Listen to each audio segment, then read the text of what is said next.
The ocean air stung their faces. The sun dropped down into the horizon, bathing the new world in a wonder of fire. It seemed as though every inch of land ahead was burning at that very moment. They had heard stories about this place, about their leader's mission, and some began to grow weary of the quest.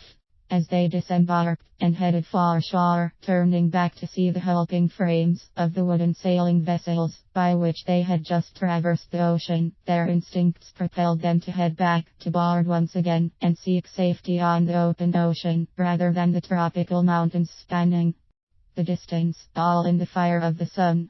When they had made landfall, set up camp, they were instructed about their mission. What they were facing had never been seen before. There were natives, Aztecs they were known as, and they were fierce. What the Spaniards brought couldn't match that intensity and the familiarity of the land. Some of the men in this legion planned to slip away at night, head back to their ship, and make sail for Spain. Their leader, someone who would become known as one of the most ruthless conquerors of all time, decided on another plan. He had the ships torched at sea. The men gaped in horror as their only escape from this unknown place burned before their eyes. Now courts had their full attention. At that moment they had no choice but to move forward. There was no escape. There was no retreat. That might seem to be a fascinating story for some, but that's all it is, right? Just a story, some history that doesn't really affect people here and now. It's certainly not going to have any direct impact on the working class people of today. Or is it? The entrepreneurial retreat.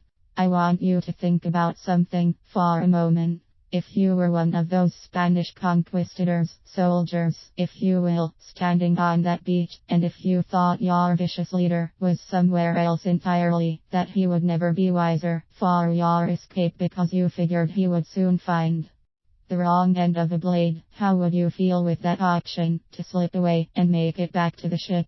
You might have had 10 other men agreeing to make this escape with you. 10 men could sail across the sea if they had to. It would be a bit of a comfort, wouldn't it? It sure would be to me, and I don't even sail. Now imagine standing there with your plan, facing the unknown and near certainty of death, failure, or slipping back to the safety of the sea. Much better odds of survival. There's almost no choice, really. Sure, they could be captured, they could be hung, but they could also land somewhere else, slip into the world, and be forgotten. If you suddenly saw that safety net, that other option turn to ash and flame before your eyes, and slowly sink off the coast, you'd suddenly realize you had no choice left. Why do I tell you this? Let's think about the historical importance of Corpus burning those ships. He knew his men. He knew their fare. This was a new world, new savages they had never seen before. They had been beaten back time and time again already, and these new reinforcements weren't instilling much confidence in him. He knew as long as they had a retreat, as long as they had an escape, they would hold on to it. They would grasp onto it. They would enter battle, or at the least the leading edge of the rainforest, with the mindset that if things turned bad, and they probably would, they could simply run back to the ships and get away. No, Corpus wouldn't have it.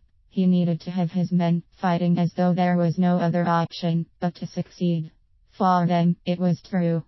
What does it feel like when the entrepreneur has an escape route?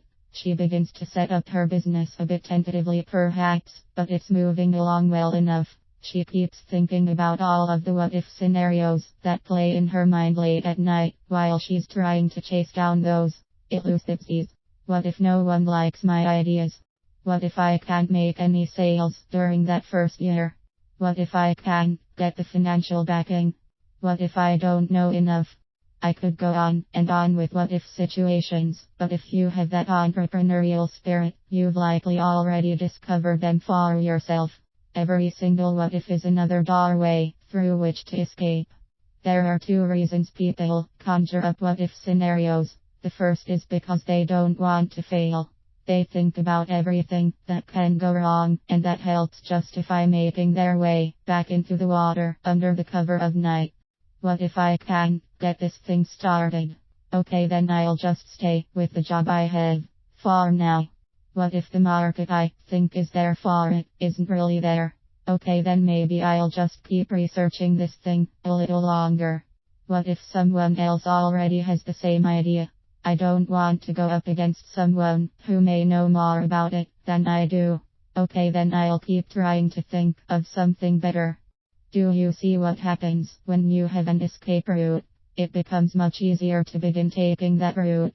It becomes much more tempting to simply turn back and not even bother trying. If the Spanish had slipped away that night instead of having their ships burned, Latin America would look a lot different than it does now.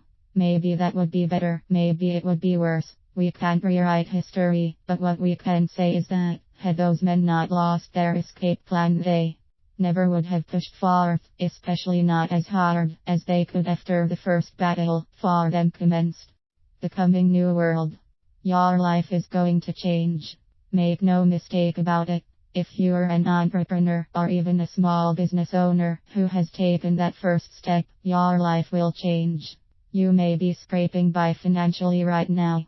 You could be feeling as though you are losing your footing. Those things happen. They happen to all of us.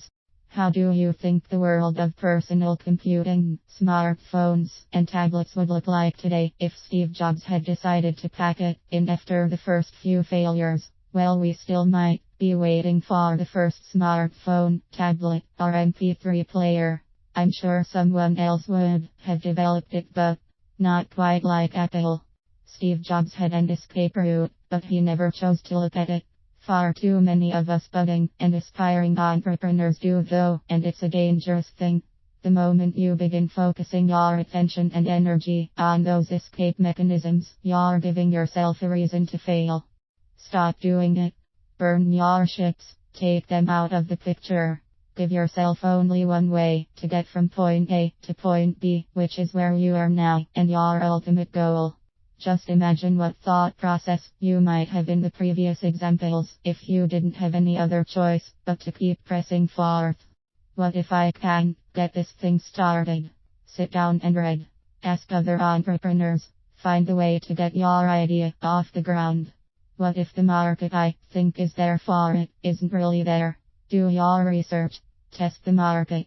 Make the market if you need to. Do you think there was a market for personal computers when Steve Jobs started? Oh no, there wasn't. He made it. What if someone else already has the same idea? I don't want to go up against someone who may know more about it than I do. This is competition. Even if your idea is so unique no one else has ever thought of it, someone will try and ride your coattails. Don't let that stop you. Get tough.